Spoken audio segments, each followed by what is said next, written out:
The wind howled across the Lancashire moors like the cry of a wounded beast, and I, Edmund Whitmore, 28 years of age and Viscount of Lancaster, stood at my study window watching the storm gather its fury. The December sky had turned the color of old pewter, heavy with snow that would soon bury the countryside in white silence. But it was not the approaching tempest that made my hands tremble as I gripped the windowsill. It was the letter that lay crumpled on my desk behind me, its seal broken, its words still burning in my mind like brands upon my soul. 5 years. 5 long years since Thomas Blackthorne had destroyed everything my family had built over generations. 5 years since his fraudulent schemes had stripped us of our wealth, our reputation, our very standing in society.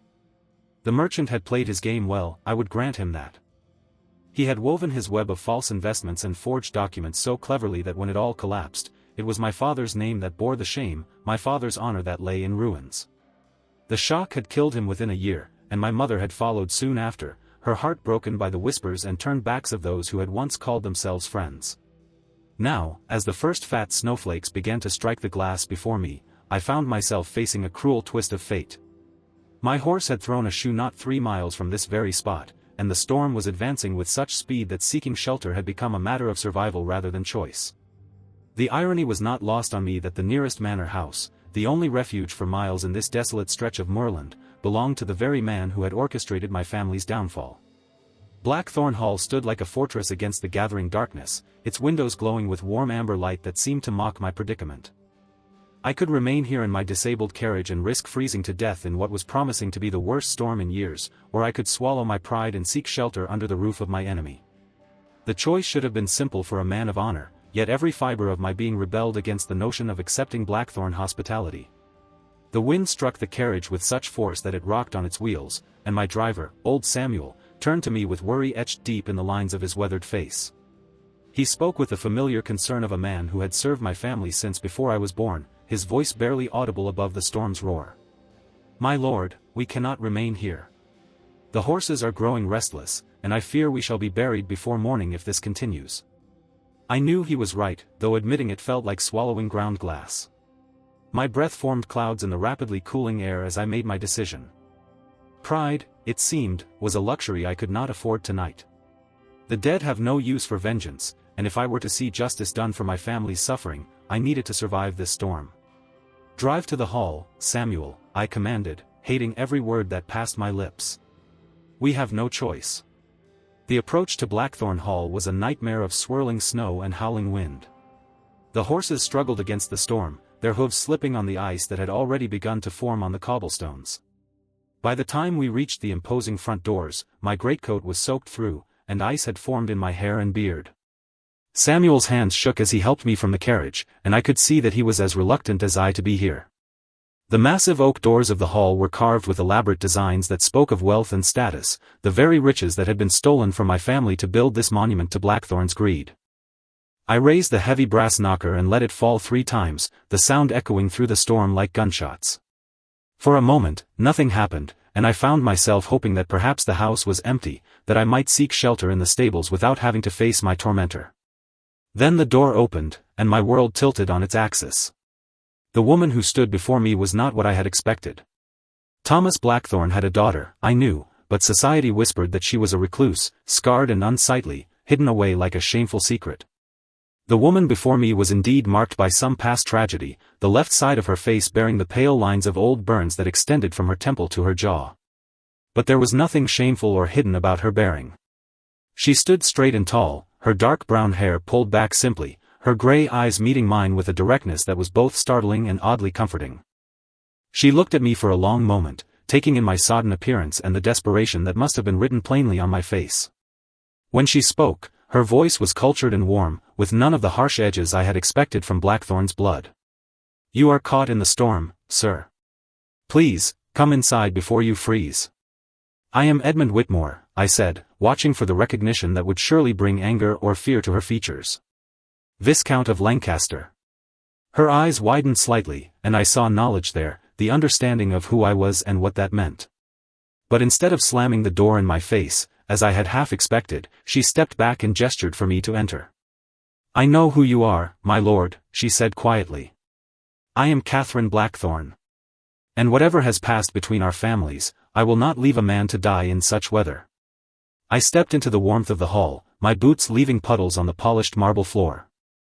The interior was as grand as I had expected, all dark wood and gleaming brass, warmed by fires that crackled in massive hearths. But it was not the luxury that struck me most forcefully. It was the woman herself, who moved with quiet grace to take my coat, her scarred face serene and thoughtful.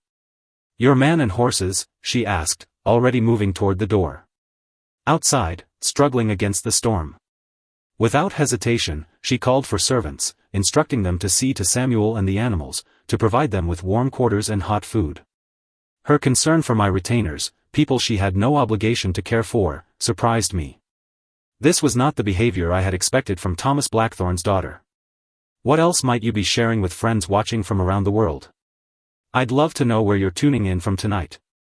As the servants bustled away to carry out her orders, Catherine turned back to me, and I found myself studying her face more closely. The scars were prominent, yes, but they did not diminish her. If anything, they added character to features that were strong rather than conventionally beautiful. Her eyes held intelligence and something else, a sadness that seemed to echo my own. "Your father," I began, the words rough in my throat. "Is he here?" "No," she replied, and I caught something in her tone, relief perhaps. "He departed for London 3 days ago on business. He is not expected to return for at least a week." The relief I felt was so profound that I nearly swayed on my feet. To face Thomas Blackthorne tonight, in my current state of exhaustion and vulnerability, would have been more than I could bear. At least I would have time to gather my strength, to decide how to proceed. "You are wet through and shivering," Catherine observed, her voice taking on a note of concern that seemed genuine. "Come, let me show you to a room where you can warm yourself and change into dry clothes." She led me through corridors lined with portraits of stern-faced ancestors, their painted eyes seeming to follow our progress through the halls. The warmth of the house was a blessing after the bitter cold outside, and I could feel sensation slowly returning to my frozen fingers. Catherine moved with quiet confidence, her steps sure despite the scarring that I noticed extended slightly down her neck, disappearing beneath the high collar of her dark blue dress. We stopped before a heavy wooden door, and she turned to face me, her gray eyes meeting mine directly. There was something disarming about her gaze, an honesty that I had not expected to find in this house of all places. "This chamber should serve your needs," she said, pushing open the door to reveal a well-appointed room with a fire already crackling in the hearth. "I have taken the liberty of having the servants prepare it, thinking you might require somewhere to recover from your ordeal." The room was magnificent, with rich burgundy hangings and furniture that spoke of both comfort and quality. A large bed dominated one wall, its posts carved with intricate designs, while a writing desk sat near tall windows that now rattled with the force of the storm outside. Someone had already laid out dry clothes that appeared to be approximately my size, though where they had come from I could not guess. "These belong to my cousin," Catherine explained, noting my questioning glance at the garments. "He is of similar build to yourself and stays here occasionally. I hope they will suffice until your own clothes can be properly dried." Her thoughtfulness struck me as genuine, and I found myself struggling to reconcile this kindness with everything I thought I knew about the Blackthorne family. This woman bore the same name as my enemy, yet she showed me consideration that many of my supposed friends had withdrawn after my family's fall from grace. "You are very kind," I managed, my voice rougher than I intended. "I confess I did not expect such hospitality." Something flickered across her features, a shadow of pain that was quickly suppressed. She folded her hands before her, a gesture that struck me as both nervous and practiced, as if she were accustomed to hiding her emotions. "Perhaps you expected me to turn you away into the storm?" she asked quietly. "I suppose that would be understandable, given the circumstances between our families." The directness of her words surprised me. Most people of my acquaintance preferred to dance around unpleasant topics, wrapping them in layers of polite meaninglessness. Catherine Blackthorne, it seemed, had no patience for such games. "I expected nothing," I replied honestly. "I came here only because I had no choice." "And I offered you shelter because I could do nothing else," she said simply. "Whatever grievances exist between our families, they are not mine to resolve with cruelty." There was something in her tone that made me study her face more carefully. Her words suggested a distance from her father's actions that intrigued me. Could it be that Thomas Blackthorne's own daughter disapproved of his methods? The possibility was too important to ignore, yet too dangerous to pursue directly. "I will leave you to change and warm yourself," she continued, moving toward the door. "When you are ready, you will find me in the library. It is just down the corridor to your left, past the portrait of the lady in green. I thought perhaps you might join me for supper, assuming the storm permits us no other choice but to share this roof tonight." After she had gone, I stood for a long moment staring at the closed door, my mind racing with questions I had no right to ask. The clothes she had provided were of excellent quality, well tailored and made from fine wool that spoke of considerable expense. As I changed from my sodden garments into the warm, dry clothing, I found myself wondering about this cousin who possessed such refined taste in dress. The fire's warmth gradually penetrated the chill that had settled deep in my bones, and I took the opportunity to study my surroundings more carefully. The room showed evidence of thoughtful preparation beyond merely lighting a fire and laying out clothes. Someone had placed a decanter of brandy on the side table, along with crystal glasses that caught the firelight like captured stars. Fresh linens had been turned down on the bed, and I noticed that even my boots had been quietly removed and replaced with warm slippers that fit surprisingly well. Such attention to detail suggested either exceptional household management or personal involvement from someone who cared about my comfort. Given what I had observed of Catherine Blackthorne's character thus far, I suspected the latter. The realization troubled me more than I cared to admit. It would be so much easier to hate this family if they proved themselves worthy of such hatred. When I finally made my way to the library, following Catherine's directions past the portrait of a Renaissance lady whose emerald gown seemed to shimmer in the lamplight, I found myself unprepared for the sight that greeted me. The library was magnificent, its walls lined floor to ceiling with leather-bound volumes that must have represented decades of careful collection. But it was not the books that captured my attention so completely. Catherine sat in a chair near the fire, her profile illuminated by the dancing flames as she read from a slim volume. She had changed from her earlier dress into something softer, a deep green that complemented her coloring beautifully. Her hair had been loosened from its severe style and now fell in gentle waves around her shoulders, softening the lines of her scarred face until she looked almost ethereal in the firelight.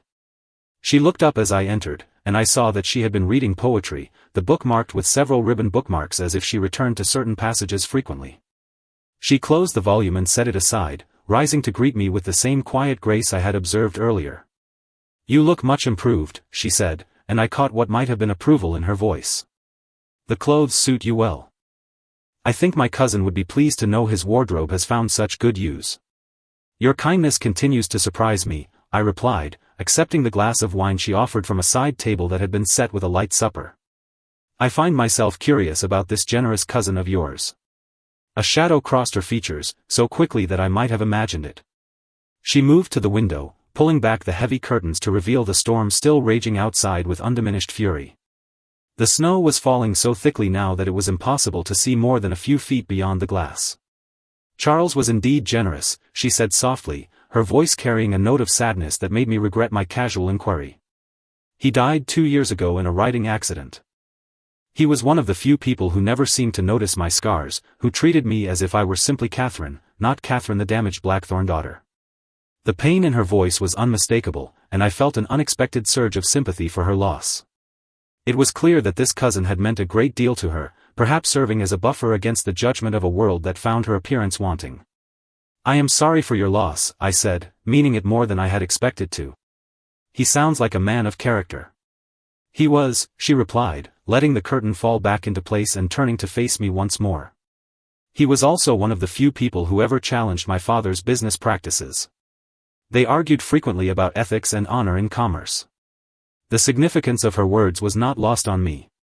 Here, perhaps, was confirmation that not everyone in the Blackthorne family approved of Thomas's methods. The knowledge sparked a hope I had not dared to feel, though I was careful not to let it show on my face.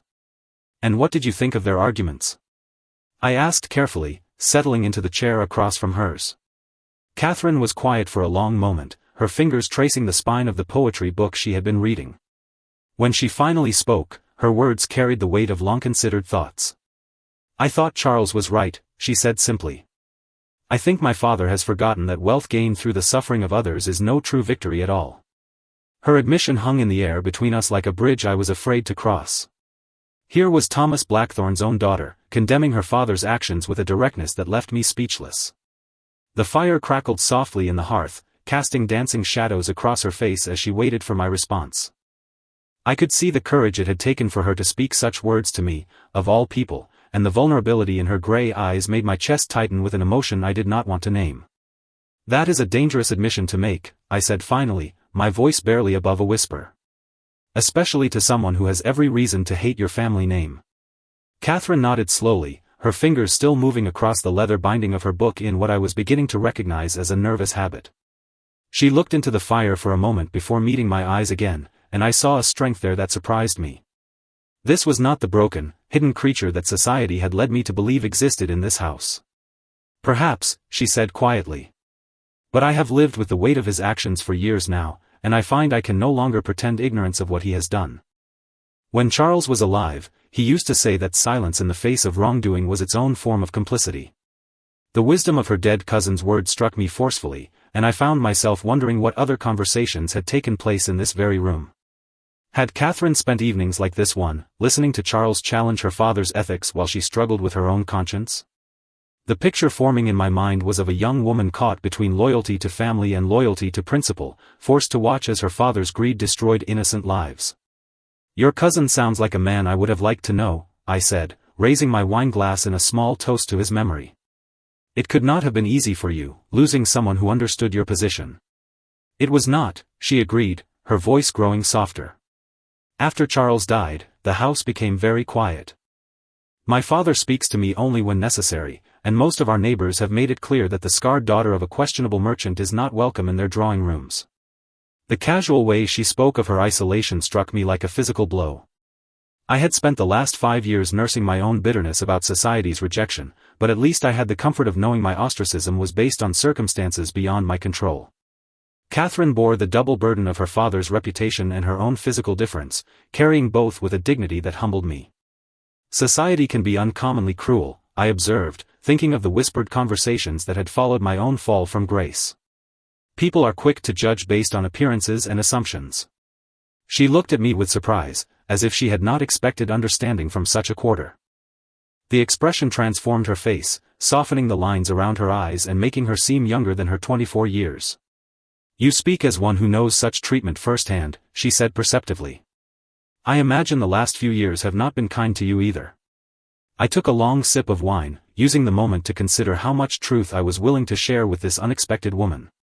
Everything about this conversation felt dangerous, yet I found myself wanting to continue it, to explore the strange connection that seemed to be forming between us despite all reason.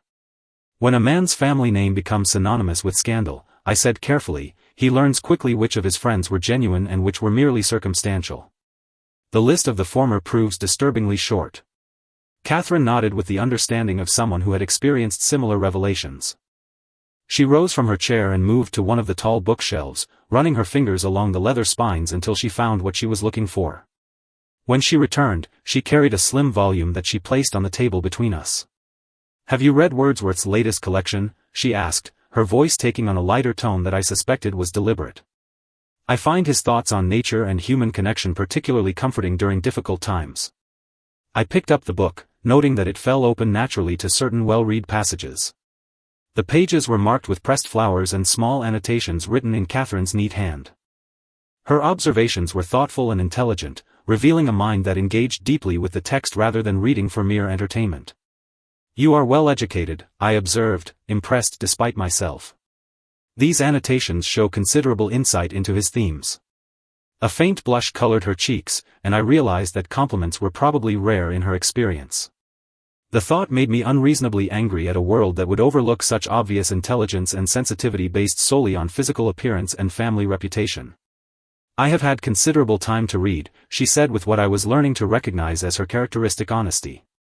"When one is not invited to balls or dinner parties, one develops other interests. Charles encouraged my studies, and my father, thankfully, has never shown enough interest in my activities to forbid them. If you're watching this from somewhere cozy tonight, safe from storms like the one raging outside, I hope you'll take a moment to subscribe and let me know how you're spending this winter evening." The storm outside seemed to intensify as we talked, the wind howling around the eaves of the house with increasing fury.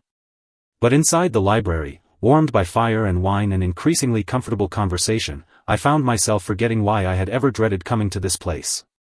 Catherine proved to be remarkably well-read, with opinions on literature, politics, and philosophy that challenged my own thinking. She spoke with passion about the plight of the working poor, having apparently spent considerable time in charitable work among the local villagers. "You work with the tenants?" I asked, surprised again by this evidence of her character. "When I can," she replied. "My father considers it an eccentric hobby, but he does not forbid it outright. I suspect he finds it preferable to having me underfoot at the house. I have some skill with healing herbs and basic medical care, and there is always need for such services among those who cannot afford a proper physician." The picture she painted of her life was one of quiet service and intellectual pursuit, a stark contrast to the frivolous existence led by most women of her social standing. I found myself studying her face as she spoke about her work, noting how her eyes lit up when she described helping a difficult birth or teaching a child to read.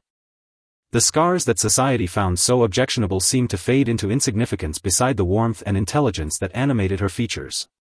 "You surprise me at every turn," I admitted, setting down my empty wine glass.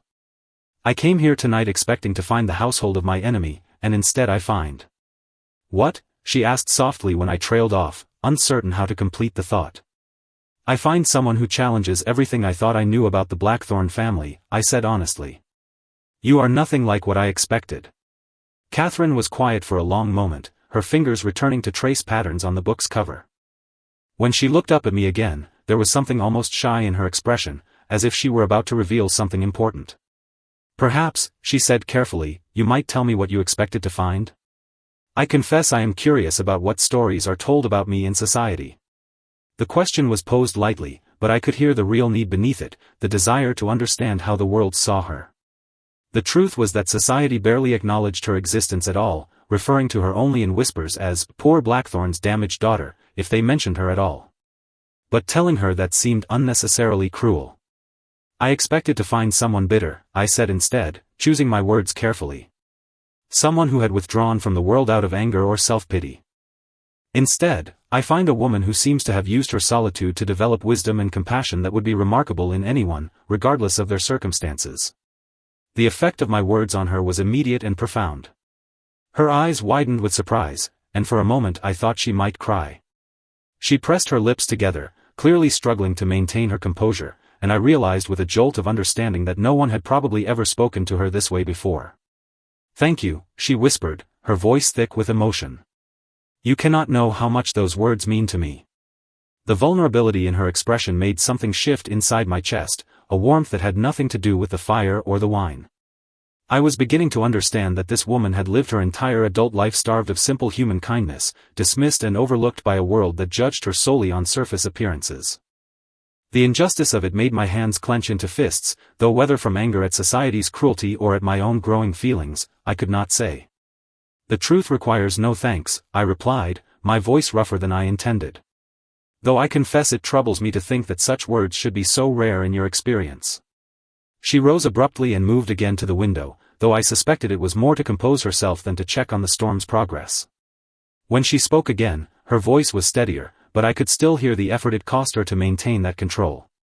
"You spoke earlier of learning which friends were genuine," she said without turning around. "I fear my education in that regard was completed rather early. When one is marked as different from childhood, one learns quickly not to expect too much from human nature." Her words hit me with unexpected force. I had been so consumed with my own suffering, my own sense of betrayal and loss, that I had never considered how much worse it might be to live with such rejection from the very beginning. My fall from grace had been sudden and dramatic, but it had also been preceded by years of acceptance and respect. Catherine had known only isolation and judgment, yet she had somehow emerged from that experience with her capacity for kindness intact. "How old were you when it happened?" I asked quietly, though I was not certain I had the right to such personal questions. 7, she replied, finally turning back to face me. "A kitchen fire. I was trying to help cook prepare for one of my father's dinner parties, and my dress caught flame. Charles was visiting that week, and he was the one who pulled me free and smothered the fire with his coat. The physician said I was fortunate to survive at all." The image her words conjured was almost too painful to contemplate. A child, trying to help with adult tasks, suddenly engulfed in flames and terror. I thought of the scars I could see on her face and neck, and wondered how much of her body bore similar marks. The idea that she had carried this burden since childhood, that she had grown up knowing herself to be considered damaged goods by society, made my throat tighten with rage at the unfairness of it all. "Your cousin saved your life," I said, understanding now why Charles had held such a special place in her heart. In more ways than one, she agreed, returning to her chair but maintaining a careful distance that had not been there before. He was the first person to treat me normally after the accident. Everyone else seemed to see only the scars, but Charles continued to speak to me as if I were simply Catherine. He taught me that my appearance did not define my worth, though I confess it has taken me years to truly believe that lesson. The courage it must have taken for her to share such intimate details of her past was not lost on me. I found myself leaning forward, drawn by the quiet strength in her voice and the way the firelight caught the tears she was trying so hard not to shed.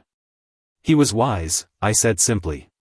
Your scars tell a story of survival, not shame. Any man who cannot see past them to recognize your true value is a fool not worthy of your consideration. Something flickered in her eyes at my words, an emotion I could not quite identify, but that made my pulse quicken. She looked at me as if she were seeing me clearly for the first time, studying my face with the same intensity one had been applying to hers. You are not what I expected either, she said softly. When I opened the door tonight and saw you standing there, I thought you would be consumed with hatred. I expected anger and demands for justice. Instead, you sit in my father's house, drinking his wine and speaking to his daughter with more kindness than she has known in years. Her observation struck uncomfortably close to home. I had come here tonight burning with the desire for revenge, my mind filled with plans for confronting Thomas Blackthorne and demanding satisfaction for my family's suffering. But sitting here with Catherine, watching the play of emotions across her scarred face, I found those burning desires cooling into something more complex and confusing. Perhaps, I said carefully, I am discovering that hatred is a more exhausting emotion than I realized. And perhaps I am learning that the sins of the father need not be visited upon the daughter. The words were out before I could stop them, and I saw immediately how they affected her. Her breathing quickened, and she pressed her hand to her throat in a gesture that spoke of deep emotion carefully controlled. Do you truly mean that? She asked, her voice barely above a whisper. I looked into her eyes, those gray depths that seemed to reflect all the loneliness and hope she had learned to hide from the world, and found I could not lie to her. Whatever was happening between us in this firelit room, whatever impossible connection was forming despite all reason and history, it deserved honesty. I do, I said simply. You are not your father, Catherine Blackthorne. Whatever crimes he may have committed, whatever damage he may have done, you bear no responsibility for his choices. She closed her eyes for a moment, and when she opened them again, there were tears on her cheeks that caught the firelight like diamonds. But they were not tears of sorrow, I realized. They were tears of relief, of gratitude, of something that looked remarkably like hope. The sound of the storm outside seemed to fade as we sat looking at each other across the small space between our chairs. I was acutely aware of the rapid beating of my own heart, of the way the firelight played across her features, softening the scars until they seemed like merely another part of her unique beauty. The silence stretched between us, heavy with unspoken possibilities and the weight of revelations that had changed everything I thought I knew about this night, this house, this woman. I should check on the storm, she said finally, though neither of us moved. And see that your man is comfortable in the stables. The storm will rage whether we watch it or not, I replied, my voice sounding strange to my own ears. And Samuel is perfectly capable of seeing to his own comfort. He has weathered worse nights than this. She smiled at that, a genuine expression that transformed her entire face and made my breath catch in my throat. I was beginning to understand that I was in very dangerous territory indeed. This woman, with her quiet strength and unexpected beauty, was becoming far too important to me far too quickly. The rational part of my mind whispered warnings about the impossibility of our situation, about the gulf that lay between our families, about the revenge that still burned in my heart despite her gentle influence. But another part of me, a part that had been dormant since my family's fall, was awakening to possibilities I had never dared to imagine. Stay a while longer, I found myself saying, though I had not planned the words. Tell me more about your work with the villagers, or your thoughts on Wordsworth, or anything at all. I find myself reluctant to end this conversation. Share your thoughts below about second chances and whether we can truly separate people from their families' actions. I'm curious about your perspectives on forgiveness and new beginnings. Catherine settled back into her chair with what looked like relief, as if she too had been reluctant to break the spell that had settled over us. The storm continued to rage outside, but within the warm circle of firelight, we had found something neither of us had expected to discover tonight. Something that would change both of our lives in ways we could not yet imagine. We talked until the candles burned low, our conversation ranging from literature to philosophy to the small details of daily life that somehow seemed profound when shared between two people discovering an unexpected connection. Catherine spoke of her dreams of traveling to places she had only read about in books, while I found myself describing memories of my childhood that I had not shared with anyone since my parents' deaths. The hours passed like minutes, and I began to dread the moment when propriety would demand that I retire to my chamber and leave this magical interlude behind. It was perhaps 2 in the morning when we heard the sound of hoofbeats approaching through the storm, followed by the urgent ringing of the front door bell. Catherine's face went pale, and she rose quickly from her chair, smoothing her skirts with hands that trembled slightly. "That will be my father," she said, her voice tight with an anxiety that made my stomach clench. "He must have decided to return early because of the storm." The transformation in her was immediate and heartbreaking. The confident, intelligent woman who had shared her thoughts and dreams with me disappeared, replaced by someone who seemed to shrink into herself, her shoulders hunching as if she expected a blow. I stood as well, my own pulse quickening as I prepared to face the man who had destroyed my family. "Catherine," I said urgently, reaching out instinctively to touch her arm. "Whatever happens, remember that you have done nothing wrong by offering shelter to someone caught in the storm." She looked up at me with gratitude and something else, something that looked dangerously like affection. Before she could respond, we heard the heavy front doors opening and the sound of Thomas Blackthorne's voice echoing through the halls, demanding to know why there were strange horses in his stable. "I must go to him," Catherine whispered, but her feet seemed rooted to the floor. "He will want to know about your presence here." "Then we shall go together," I said, surprising myself with the decision. "I will not have you face his anger alone." Her eyes widened with something that might have been panic. She shook her head quickly, reaching out to stop me as I moved toward the door. "No, you do not understand. My father's temper when he has been traveling is unpredictable, and if he sees you here, if he realizes who you are." "He will what?" I asked, my own anger beginning to rise at the fear I saw in her face. "Strike you for showing Christian charity to a traveler? Punish you for doing what any decent person would do?" Before she could answer, the library door burst open, and Thomas Blackthorne himself stood on the threshold. He was exactly as I remembered him from our brief encounters years ago, though age and perhaps guilt had added new lines to his face. His dark hair was streaked with silver now, and his eyes held the same calculating coldness that had chilled me during our previous meetings. He was dressed in traveling clothes, still damp from the storm, and his expression grew thunderous as he took in the scene before him. "Catherine," he said, his voice dangerously quiet. "Would you care to explain why you are entertaining a gentleman at this unseemly hour?" I saw Catherine struggle to find words, her face flushing with embarrassment and fear. The change in her from the confident woman I had been speaking with was so dramatic that it made my hands clench into fists. This was what she lived with, I realized. This was the atmosphere of judgment and disapproval that had shaped her entire adult life. "Father," she began, her voice barely steady. "This is Lord Edmund Whitmore, Viscount of Lancaster. He was caught in the storm and sought shelter." I could hardly turn him away to freeze. Thomas Blackthorne's face went through a series of expressions as he processed this information. Recognition dawned first, followed by something that looked like calculation, and finally settling into a cold smile that made my skin crawl. "Lord Edmund Whitmore," he said, his voice dripping with false courtesy. "How unexpected. And how interesting that you should seek shelter under my roof, considering our past association." "I seek shelter nowhere by choice, Blackthorne," I replied, allowing all the contempt I felt for this man to color my voice. The storm left me no alternative. "Of course," he said smoothly, stepping fully into the room and closing the door behind him with a soft click that sounded ominous in the sudden silence. "And my daughter, in her naive kindness, naturally offered you hospitality. Tell me, Catherine, did you think to inform his lordship of our family connection before offering him wine and comfortable conversation?" The implication in his tone was clear, and I saw Catherine flinch as if he had struck her. He was suggesting that she had deliberately concealed my identity, that there was something shameful about the evening we had shared. The injustice of it made my vision blur with rage. "Your daughter conducted herself with perfect propriety," I said, my voice cutting through the tension like a blade. "She offered shelter to a stranger caught in a storm, nothing more. If you wish to assign blame for tonight's circumstances, assign it to the weather or to fate, but do not dare to suggest that she has done anything worthy of your disapproval." Thomas Blackthorn's eyebrows rose at my defense of Catherine, and I saw something calculating enter his expression. He looked between us with the air of a man who had just discovered something potentially useful. "How gallant," he said softly. "How unexpectedly protective. Tell me, my lord, has my daughter's situation inspired your pity? Or perhaps you see some advantage in befriending the family you once sought to destroy?" The cruelty of his words, spoken so casually in front of his own daughter, made me take a step forward before I could stop myself. I saw Catherine's hand fly to her throat, her face going white with humiliation and pain. This man was systematically destroying any confidence she might have gained from our conversation, reducing her to nothing more than an object of pity or calculation.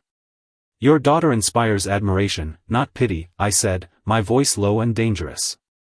"She has shown more wisdom, kindness, and strength of character in one evening than most people display in a lifetime. If you cannot see her worth, the failing is yours, not hers." The silence that followed my words was deafening.